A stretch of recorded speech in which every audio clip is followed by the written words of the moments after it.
juridique du courtage d'assurance, retour d'expérience du marché burkinabé, c'est l'un des points de débat de la 14e édition de l'Assemblée générale de la FIAC démarrée ce lundi à Abidjan.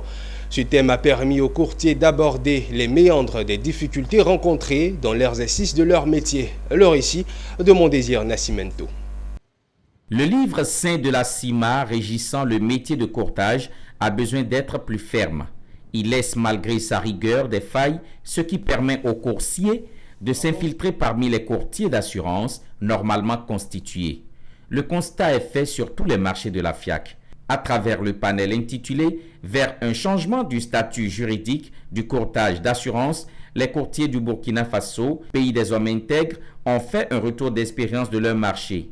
Eux, ils ont entrepris avec leur direction nationale des assurances des réformes pour assainir leur corporation, des pratiques ou résolutions qui ont été partagées avec l'Assemblée générale de la FIAC. Qui est intermédiaire en assurance? Il faut que nous puissions le savoir. Et ensuite, qui est l'intermédiaire en micro-assurance? Ça, c'est les deux principaux points qui ont été abordés. Et ensuite, il y a également le fait de savoir quelles sont les conditions pour exercer, pour être un intermédiaire. Quelles sont les conditions pour être un courtier en assurance? Quelles sont les conditions qu'il faut remplir pour être également un agent général d'assurance? Donc ces différents aspects ont été abordés. Vous savez, aujourd'hui, dans la zone CIMA, précisément même en Côte d'Ivoire, les intermédiaires prolifèrent un peu partout. Voilà, en Côte d'Ivoire, nous sommes passés en 10 ans d'un nombre de 128 à 328 aujourd'hui. Voilà, vous voyez, avec ce nombre-là, on ne sent pas leur effet sur le chiffre d'affaires. Donc il serait important de voir comment revoir les conditions d'exercice de ces intermédiaires-là. Ce thème, faut-il le souligner, est l'un des points chauds des débats de la 14e édition de l'Assemblée générale de la FIAC. Il a suscité d'engouement au point où, à la fin de leur réglementaire, étant même debout, les échanges ont continué.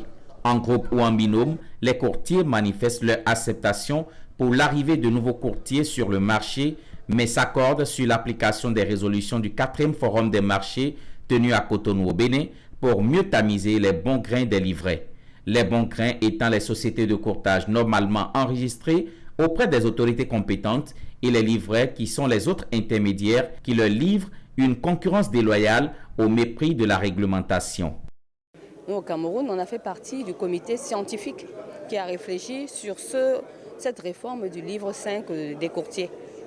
Donc, à Cotonou, nous avons participé à tous ces travaux et on convient que les résolutions qui ont été prises à Cotonou n'ont pas été, pour l'instant, vraiment mises en application. Et il est obligatoire que cela soit fait. Sinon, la profession aura de sérieux problèmes parce qu'on retrouve là-dedans un peu tout le monde. Les membres de la FIAC n'ont rien contre l'arrivée des nouveaux courtiers. Mais ce que nous demandons, c'est qu'il faudrait qu'on ait des conditions assez acceptables pour qu'on ait pu avoir des brebis galeuses au sein de nous. L'élection du nouveau président de la FIAC, Alain Michel Massoussou, acteur clé gabonais des courtages en assurance, du fait de sa proximité avec le régulateur, devra donc permettre l'application des résolutions afin de mieux appréhender la contribution des courtiers dans l'industrie africaine des assurances. Ce mercredi à Abidjan s'est tenue la cérémonie de présentation